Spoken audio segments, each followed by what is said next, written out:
Air travel is supposed to bring people closer, to connect countries and hearts. But for some, airports have become places of fear, judgment, and silent discrimination. This is the story of Fatima, a soft-spoken school teacher from London who was excited to visit her best friend in Paris. With her ticket in hand, her passport ready, and a warm smile on her face, she waited patiently in line, wearing her favorite coat and a sky blue hijab. But just as she reached the gate, everything changed. The airline staff paused, looked at her, and said she had been randomly selected for additional screening. Without any clear explanation, she was taken to a small room where she was questioned for nearly an hour. The questions were uncomfortable and unfair. Where are you really from? Do you know anyone suspicious? Why are you traveling alone? Are you carrying any religious materials? Her belongings were searched, her perfume bottle was tested, and her laptop was taken apart. She had done nothing wrong, yet she was treated like a threat. When she asked why, no one answered. As she sat in silence, her plane took off, without her. Fatima was devastated.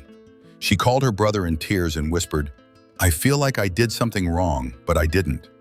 She had missed her flight, her chance to reunite with her friend, and most of all, her dignity. Later that night, Fatima shared her story on social media. She didn't expect much, but the response was overwhelming. Thousands of people reacted, shared, and commented. Many had similar stories. A man was kicked off a plane for speaking Arabic on a phone call. A woman was pulled aside because she wore a hijab. A student was searched just because of his name. These were not accidents. They were signs of something much deeper, something called airline profiling. Airline profiling is when passengers are judged not by their actions, but by their appearance, race, religion, or language. Airlines often call it routine security, but the pattern is too clear to ignore. Security should protect everyone, not target a few. A leaked report once revealed internal airline notes suggesting extra screening for people with Muslim-sounding names or those wearing certain religious clothing. This is not just unfair, it's dangerous. It creates a world where trust is broken before the journey even begins.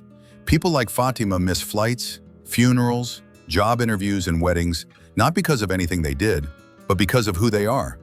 The emotional pain runs deep. Being treated like a suspect leaves scars that no one sees.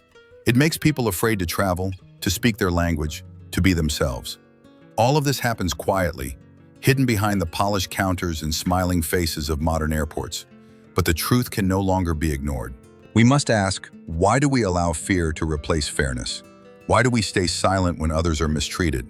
Fatima's story is not just about one flight. It's about a system that allows quiet injustice to fly high every day. If the sky has no borders, why should airlines? We need to speak out, to hold companies accountable, and to demand equal treatment for all travelers. Discrimination should never have a boarding pass. Every person, no matter their background, has the right to travel with peace, respect, and dignity. Fatima's story may have started with heartbreak, but it doesn't have to end there. By sharing her story, she gave voice to many others who suffer in silence. It is now our job to listen, to care, and to act. Let this be a reminder that while a plane may take off in minutes, the pain of discrimination can last for years. Together, let's create skies that are truly open for everyone. Let's not just fly, we must rise.